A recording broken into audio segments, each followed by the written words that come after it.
Hi, this is Lex, and welcome to the FinTech Blueprint. It's your podcast about fintech, decentralized finance, digital banking, investing, robo-advice, artificial intelligence, and all the other frontier technology that is transforming financial services. To get more content, like an illustrated transcript of this conversation in your inbox, subscribe at fintechblueprint.com. So without further delay, let's jump into today's episode.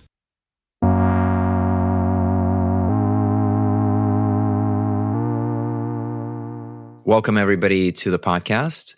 Today, we're going to have a fantastic conversation with Dan Heyman, who's the co-founder and CEO of Palm NFT Studio, as well as a prolific entrepreneur in the blockchain and technology space. Dan, welcome to the podcast. Thanks, Lex. Great to be here, and I'm excited for this conversation. Absolutely. So we start our discussion often with how people got their adventure going in their early career. What is the manna? What is the foundation of the things that you were interested in early on? Can you talk a little bit about that? How did you get into technology? How did you get into entrepreneurship? What motivated you about these sectors? So I think, like a lot of people who end up as entrepreneurs, my path is far from linear. Right out of college, I thought I wanted to do a PhD in economics. I since learned better. But at the time, there were a few different jobs you would try and get if academia was your target. And one of those jobs was a research lab at MIT called the Poverty Action Lab. And so I went to work for them, and they sent me to work between West Africa and East Africa, studying the adoption of new technology in those markets. And so I first spent a year and a half studying agricultural technology in West Africa. And that was interesting, but not particularly exciting to me. And then got moved to spend more time in East Africa, studying in particular mobile technology and the adoption of mobile payments, microfinance, the connection between the two. And that sort of unleashed a lot of excitement. There was a lot of innovation happening in the space. There's still a lot of innovation in those markets. They had sort of leapfrogged certain Western markets in terms of how they did mobile payments and the ubiquity of it, whichever one. And so I went down the technology rabbit hole. And actually, just sort of to accelerate a little bit, at that time I met one of East Africa's most prolific angel investors. And he, in 2013, tried to get me to start a Bitcoin remittance company to connect Bitcoin to the mobile payment networks. I went and did sort of a lot of research on Bitcoin at the time, and Vitalik had just published the white paper. And so I was lucky enough to come across the white paper way back in 2013 and start dipping my toe entering that space. When you say you were studying mobile payments and studying technology, what was your process for ingesting this information and starting to create some mental models for yourself? Yeah, so the research lab I worked at was called the Poverty Action Lab. The founders won the Nobel Prize in Economics 2 years ago. And one of the main reasons they won is the application of randomized control trials in the economics sphere, an economic discipline. I think with COVID, we now all pay much greater attention to randomized control trials and how medicine is evaluated. They took this rigorous science and leveraged the fact that in a developing context, we can't give everything to everyone. There is natural scarcity, and use that scarcity to be able to ask questions more directly. So when I was in West Africa, in Sierra Leone specifically, we rolled out a new microfinance product, a micro savings product that leveraged some pretty simple agricultural storage technology, quite literally plastic booths, and some innovation around savings and credit. We took 120 villages that we thought were suitable for this product.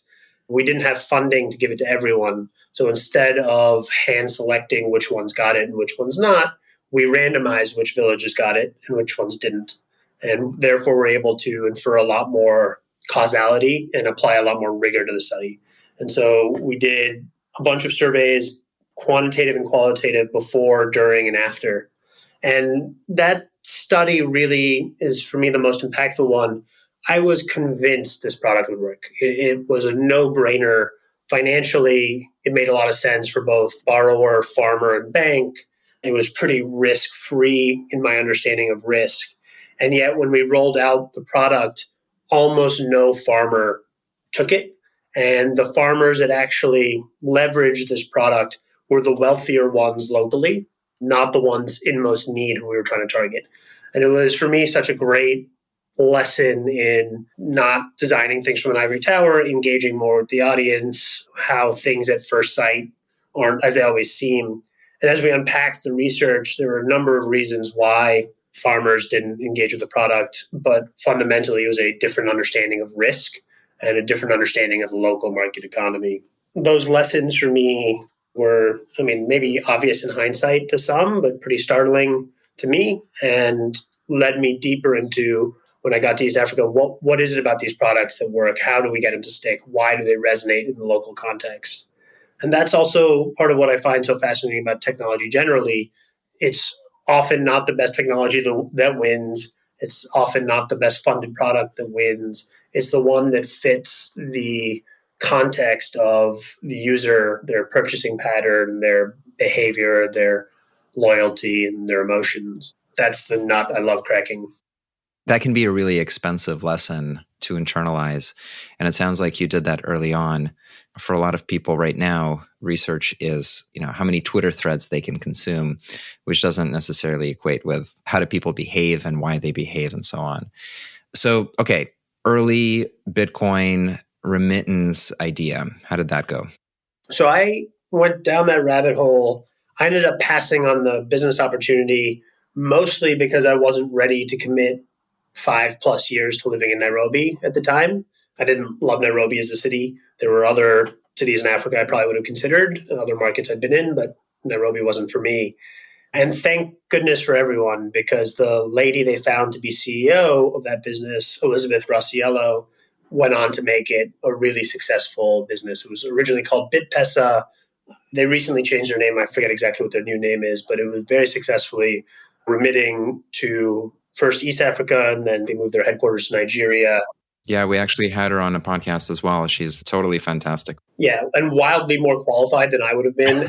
I'm sure we wouldn't have gotten started if it were me. She had all the right experience and expertise and passion and grit. And yeah, it was fun to be there in the research phase and sort of understand the context more, and then also watch her at the beginning stand up the business.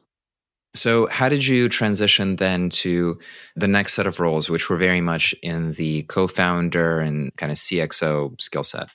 So I guess a very short version is I went to my bosses at the research lab, who are all professors, mostly at MIT. I said, I don't actually want to go into academia. I think I'd rather go to the private sector. And they said, well, we don't really know much about the private sector, but there's this business school thing here. Why don't you go there? And so they, without exaggeration, sort of managed to help me get into MIT's business school, Sloan. And I attended the first year and sort of started enjoying the courses there. And I quickly realized that I wasn't getting very much out of the M.B.A. program because I didn't have the professional experience to contextualize the information. And I wasn't specific enough in what I wanted out of the program. People who I think get the most out of these programs have very targeted ideas. So a mentor of mine who had been a previous Fortune 500 CEO invited me to come work for him on a new venture supporting social entrepreneurs. And for me, it was a fantastic opportunity because I got to work with a lot of different entrepreneurs as they were standing up their businesses, do financial modeling, some strategy work. I had a limited but sufficient finance background to be valuable. I got to live with less skin in the game, but live the troubles and struggles of these entrepreneurs for a year and a half before taking the plunge and starting my own business as co-founder with Stack AI. And Stack AI, we were able to raise a friends and family round, get started. And it was two inexperienced co-founders, me and my friend Mike, and it was a fiasco. If I had to give one word to describe it, I don't think we had good enough understanding of the market, a good enough understanding of the solution, and we definitely didn't have a good enough understanding of the sales motion. We tried that for a year and a half or so, and then that failed. With my tail between my legs, I went back to the M.B.A. program to finish, realizing that I thought I wanted to go full-time into crypto and blockchain and Ethereum specifically. And so I used my final year at Sloan to sort of get deeper into the skills I thought necessary for a career in Ethereum. And coming out of Sloan, I was lucky enough to come across ConsenSys, where you are, of course. And at the time, it was primarily a venture incubator, and they essentially helped bring me in to start one of their incubated companies, which was an incredibly exciting opportunity. So this was actually very, very early on in the history of Ethereum, right? We're talking like 2016, 2017. Yes, crypto was exciting and it continues to be exciting, but what were the things at that time that were pointing you to this is a place where things with a real foundation get built? Because you have this experience from the emerging market with fintech, you have rigorous economic training in understanding customer problems. You've tried to do an AI tech company, and now we're looking at 2016 Ethereum, which is still leans strongly into the anarchists and the hackers. How did you see the space, and how did you make the decision? So, as I mentioned earlier, I was lucky enough to read Vitalik's white paper back in 2013, and I remember the pre-sale, and sort of I was slightly involved there. And so that meant I kept an eye on the space. I remember I was at the Media Lab one day at MIT trying to get involved in their digital currency initiative, which is their big blockchain initiative there, and having this sort of aha moment for the first time. I could still be proven wrong, but it was that aha moment where the experts or the purported experts, they just weren't getting it. What they were saying didn't make sense. They were trying to make Bitcoin do things that Bitcoin wasn't built to do. And I knew that Ethereum was built to do these things, insurance contracts, logic on chain, things that we now take for granted are Ethereum's strength. At the time, there were exploratory projects at MIT trying to use Bitcoin for that. And I went to leadership in various parts of MIT and said, hey, can we do more in Ethereum? Should we do more in Ethereum? They weren't interested. I sort of was forced to set out on my own path and find ConsenSys as sort of the leaders in the space. And I remember the specific moment in the Media Lab reading Simon DLR. I never will try to pronounce his last name. He wrote a series of blog posts on AI DAOs back in 2016. And the concept just blew my mind. It was like complete sci-fi to me. But this was a technology where it was actually possible to have logic on chain where a car could decide to build itself. It could take a loan out from a protocol to finance it. It could work as a self-driving taxi for a while. And then when it was no longer needed, it could sell itself for scraps and shut down. And obviously we're a long, long way away from that. But the fact that the basic building blocks of such a capability was even there was something I knew I wanted to get involved in. That's amazing. I think that's the new GM Ford business plan. Self-driving DAO cars, maybe using flare energy to power themselves. I mean, the credit to Simon. This was talking about DAOs 6 years ago.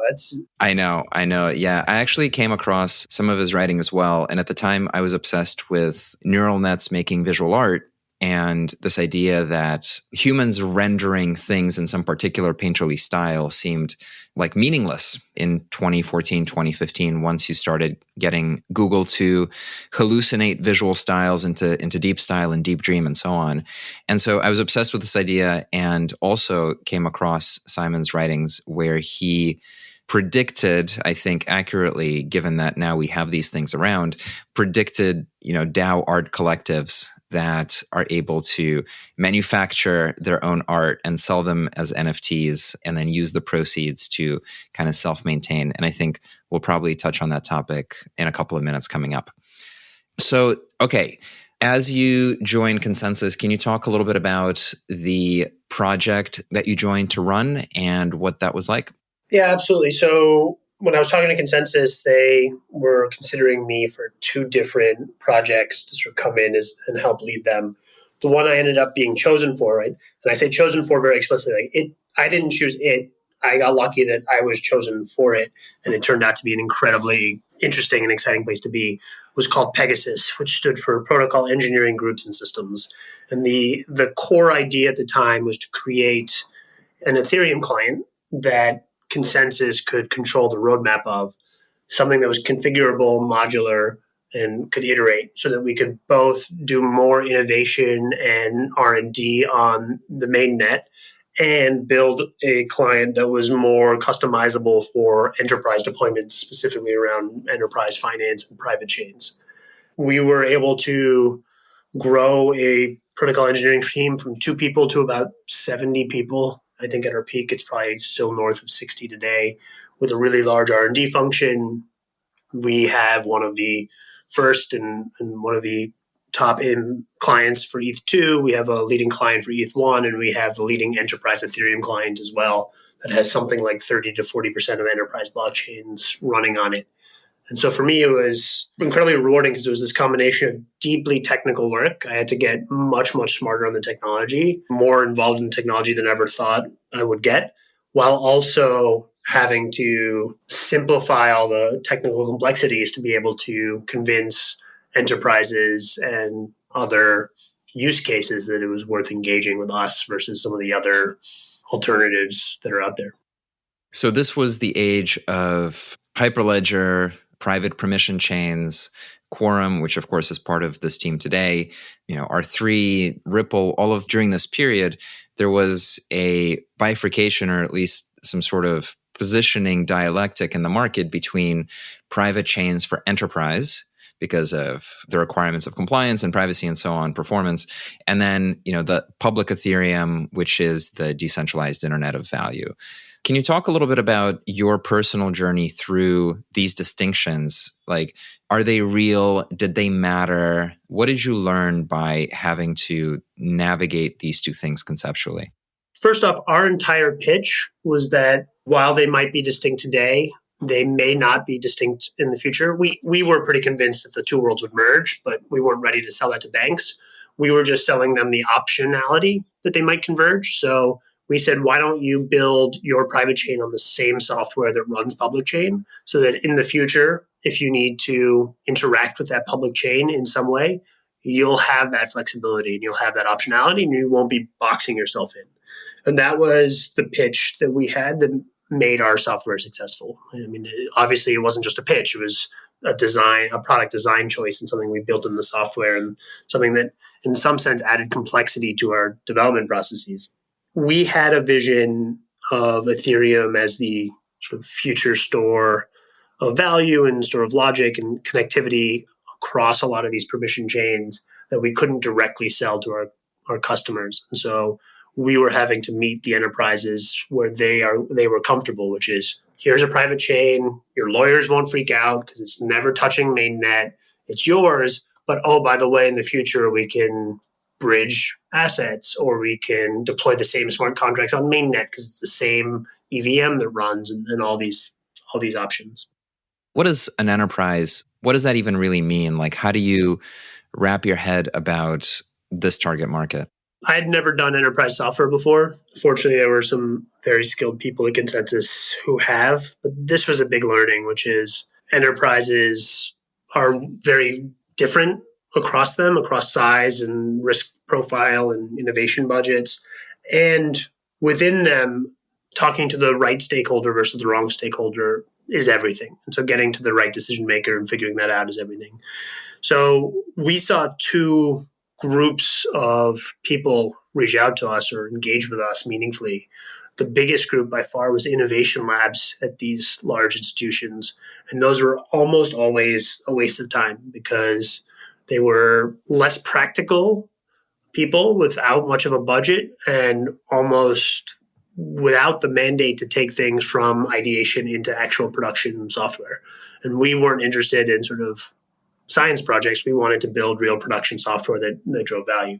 And so figuring out if we could get out of the innovation lab and into the real business stakeholders was the first big part. And then once we were in and talking to the business stakeholders, it was a real question of whether risk and innovation is rewarded at a company or not. Because if risk and innovation is rewarded, people would often make bets knowing that if they lost, it was okay.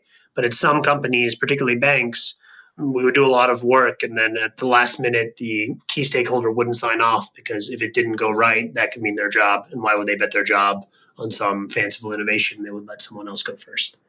So much of that process was not about the technical solution and not even about the business problem, but about the customer we were selling into, that it was really challenging from a commercial perspective. It was really hard to build product in that way as well. Because when our engineers would ask me what's going to close the sale with Name Your Bank, it was very rarely a feature, right? And so that's a very weird place to be. We knew we needed to be best in class, but that wasn't what was closing sales for us. And so that was a real challenge. And then the other piece that is less relevant with the work I do now, which I think we'll get to, which is really nice, is at the time, these private chains only made sense if you had many competing entities working on the same private chain. And they only added value if you had, USAA and State Farm as insurance companies on the same chain. And so it wasn't enough actually to convince one institution or one enterprise. You had to go through the sales cycle at 3, 5, 7, or 10 institutions and hope that a couple lined up at the same time. And we had some great wins with that, but also some major frustrations where we had two, but needed a third, and we couldn't get the third, or things like that. This is a question just to be mulled over. I don't know if you have an answer for it, but do you think it's possible for enterprises or for governments to be a driver of the type of innovation and change that Web3 and blockchains require? Like, is it possible for CBDCs to be useful, to be revolutionary? Or how should we think about the narrative of large institutions building things in this space? Is it a mere hallucination? I think it's absolutely crucial to everything we're trying to do.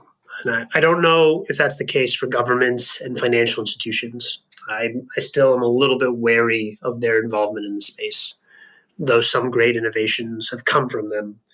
But one of the reasons I ended up co-founding Palm NFT Studio is I see large media enterprises as the way we cross the chasm with this technology, and we make this technology widely accessible and widely adopted.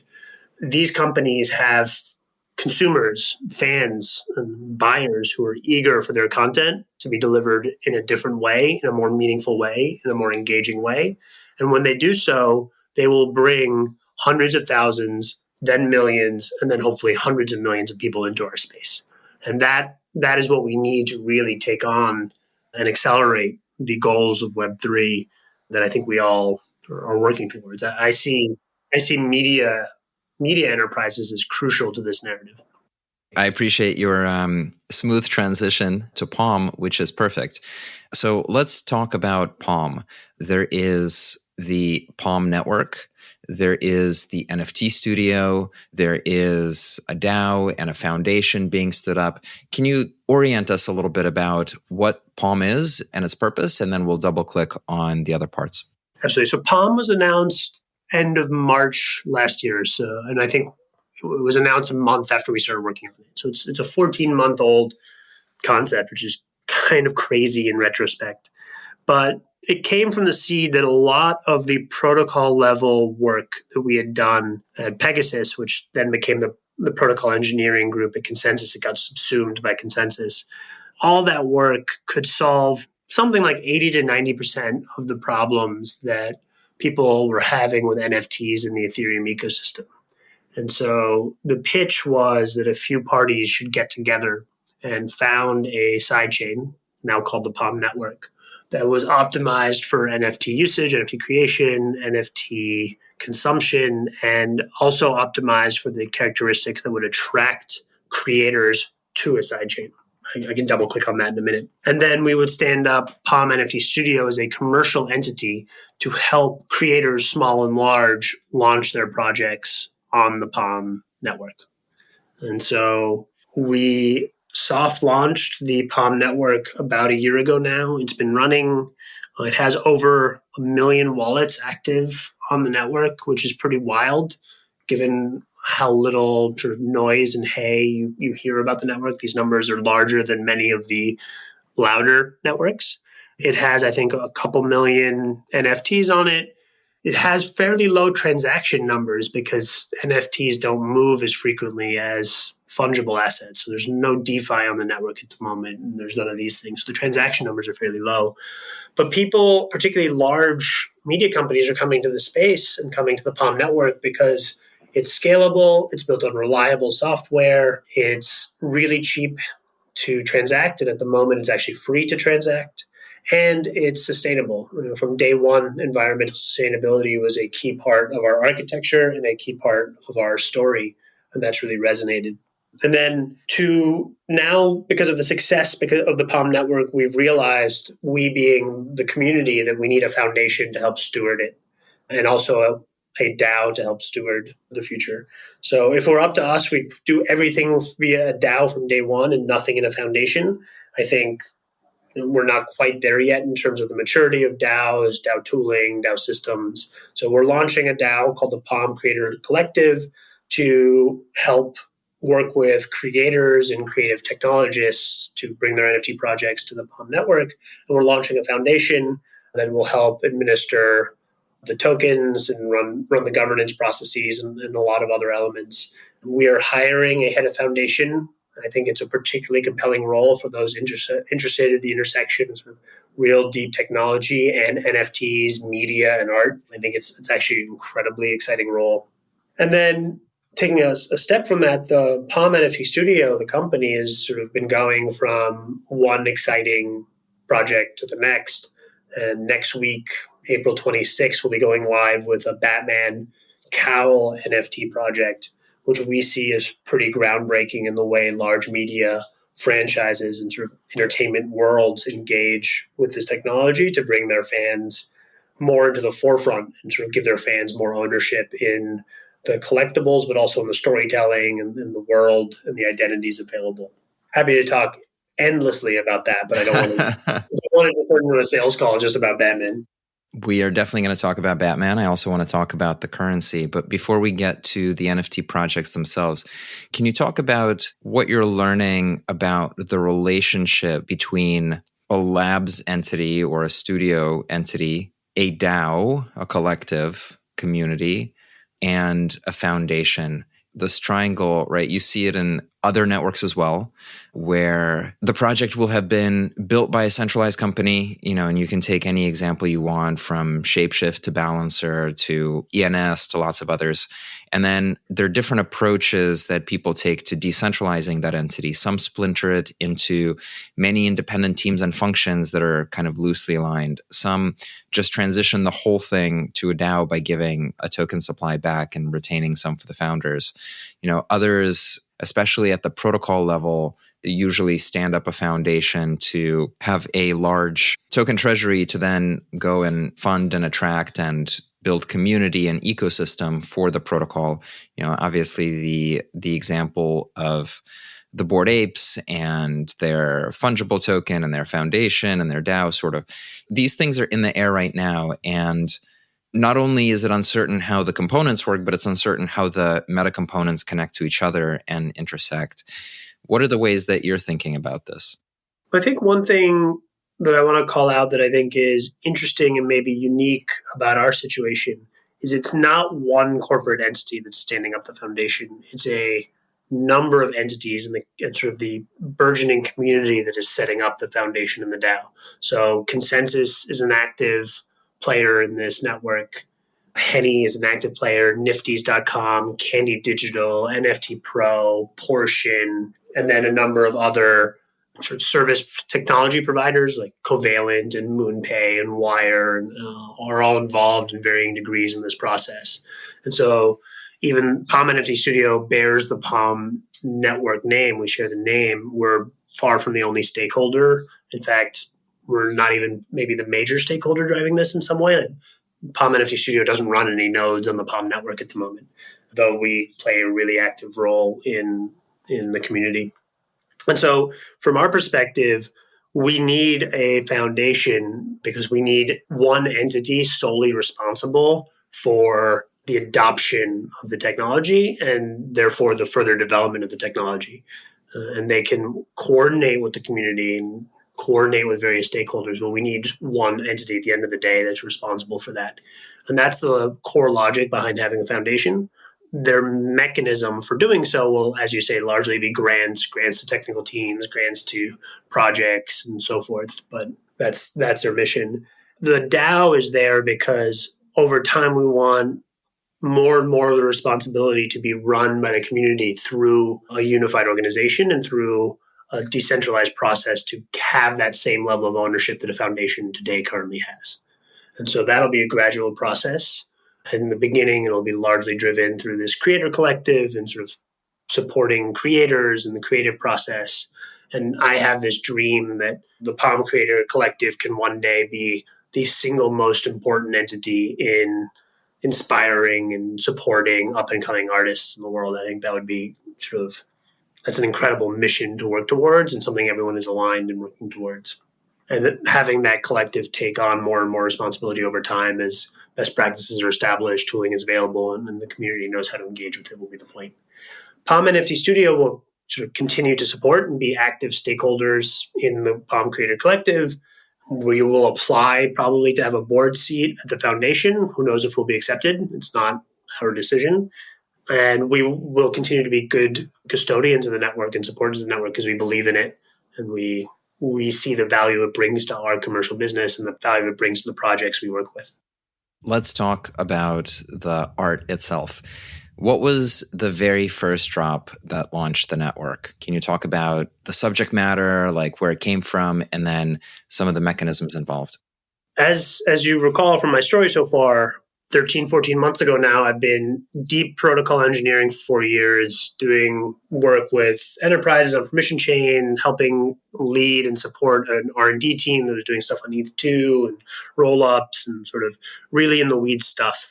And then almost overnight, we got approached by a guy named Joe Haig, who's now one of the co-founders of Palm NFT Studio. And his company, Henny, is one of the active members of the Palm network and co-founders of the network, to work and collaborate on an idea that his client, Damien Hirst, had. So I'm sure most of you are aware, but maybe not everyone, Damien Hirst is one of, if not the most successful contemporary artist of our generation. And he had an idea for an art project that wouldn't have really been possible without blockchain technology and NFTs. And got me really excited because it brought the audience, it brought the fan actively into the art project, which is, in my opinion, one of the main reasons you do anything with NFTs, to bring the fans into an active role, in a participatory role. So the project is called The Currency. The basic idea was Damien Hirst made 10,000 unique but similar versions of an artwork. They were all A4 pieces of paper with dots on them. And each one was unique, but they all were clearly part of the same family. And he proposed minting 10,000 NFTs, each one corresponding to a physical. But the twist is that the owner of the NFT had to make a choice. They had to choose whether to keep the digital, and then after a year, Damien would burn the physical, or they could destroy the digital, and then they'll receive the physical. And we're actually, I think today is 99 days away from the burning event. So if you own a currency, you have 99 days to make your final selection. And for Damien, it was a really simple but elegant artistic question. What does it mean to own art in a digital context, in a modern context? Will people choose the digital or will people choose the physical? And then also, can art work more like a currency, that's why it's called the currency, than this commodity that sits on a wall and is never engaged with or used? Like, how can we create beautiful, valuable, meaningful art that also could be the genesis of economic activity? And to do both at the same time is incredibly elegant. And then to execute it leveraging this new technology was fun. For us, it was the dream first project. I mean, first, it was incredibly well received. But also, Damien is sort of gives such pedigree, right? It sort of opened every door for future projects. We were no longer these crazy kids in the corner who wanted to do NFT projects. We were the crazy kids who worked with Damien Hirst. And so that gave us a lot of credibility. And then finally, it was a showcase of why we got into the space. Like I said, it was a way to use NFTs that enabled new artistic experiences and artistic endeavors. And I think we are just at the beginning, we're just at the genesis of media companies, artists, IP owners, brands thinking about how to use ownership to engage with their audiences and their fans in a much more meaningful way. And it's pretty exciting to be a part of that. That's fascinating stuff. And it really seeded the story of the network. And, the currency is one of the marquee objects in crypto art. And it will continue to be a marquee object in crypto art, but it also bridges to traditional art because Hearst is such a big name. And this is one of these things also that has a traditional versus anarchist or kind of like new world divide as well. And it's very rare for that divide to be crossed, but projects like the currency definitely have. We've covered a lot of ground. And so maybe what we can do is talk about how you're thinking about the creative studio's relationship with media enterprises, and what are the motions that you see from the types of NFTs that you're working on now? I mean, some of the projects that you've told me about are the heart of mainstream kind of popular IP. How do you approach those? How do you work with your partners? What are the boundaries of those, and what are the types of things that you try to accomplish? Yeah. So first of all, we approach them with, and I mean this genuinely, like the utmost respect and humility. Right? These are storied universes with complexity and wrinkles and nuance and fans that are incredibly engaged. And you can't just take an NFT hammer and play whack-a-mole with them. It just doesn't work. And we've seen a number of other projects with great IP with mixed results because I don't think they've taken the most creative or community-first approach to the NFT project. So for us, it always starts with understanding the goals of our media partners. We look for media partners who are not trying to make a quick buck, who are not in this for the short term, but rather they want to more deeply engage their fans and connect with their fans through the digital and context. I talk often about how in the last 20 years, we've gone from an ownership relationship between fans and creators. We used to have CDs that we owned. We used to have comic books that we owned. Even if they weren't super valuable, they were stuff that belonged to us, that our creators made, that are the people we looked up to made. We've moved away from that ownership relationship to a rental economy with streaming and social media. And there's a lot of benefits that come with that rental economy, but there's also this sort of insidious downside where the connection of a renter is much less meaningful than the connection of an owner. Right? We know this in other contexts. And so we work with brands that want to reintroduce that ownership dynamic and understand the psychological, emotional, narrative potential of that ownership relationship. So that's sort of like the intellectual answer. The concrete answer is we also look for brands that are ready to take the plunge, that innovate. There are lots of brands out there that have an eye on the space, that are very conservative. They've got a moneymaker. They're not looking to rock the boat, and so they won't move forward. And so for us, it's about finding the partners who want to innovate and have the organizational support to innovate.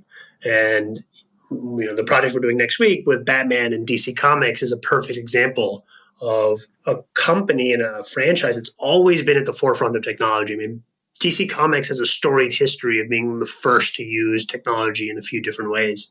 And so we're very honored to be the next iteration in that. We ran a test for them in the fall where we gave away free NFTs to attendees of a digital event. And we ended up giving away nearly 1 million NFTs to their fans. And sort of that validated to DC that there was an appetite for these things, that people wanted something they could own. And so we are taking their flagship property collectively, Batman, and bringing him into the NFT space.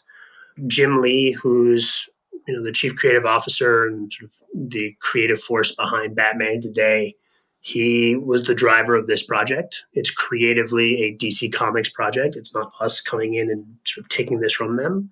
We are just the intellectual, technical, and strategic and creative thought partners for this specific space.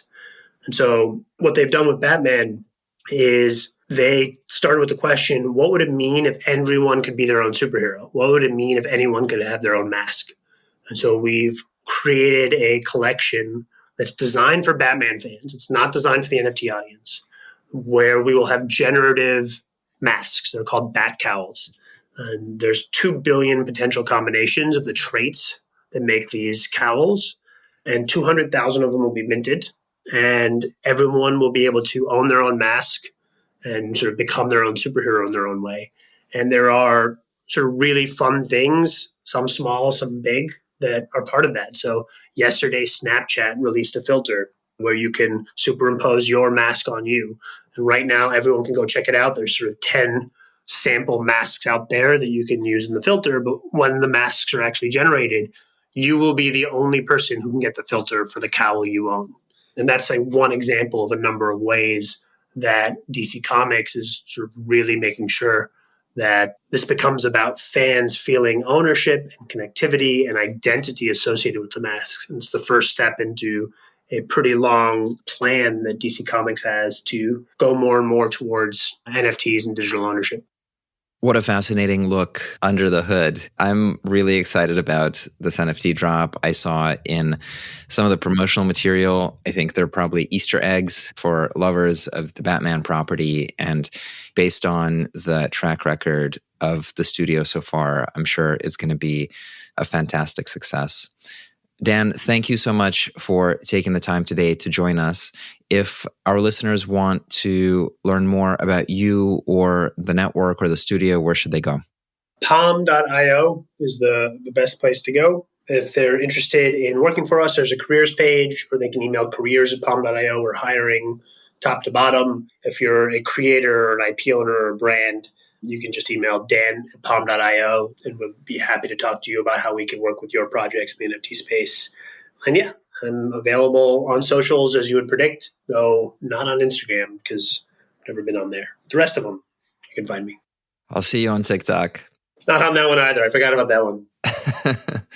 All right. Thanks, Lex. This was awesome. My pleasure.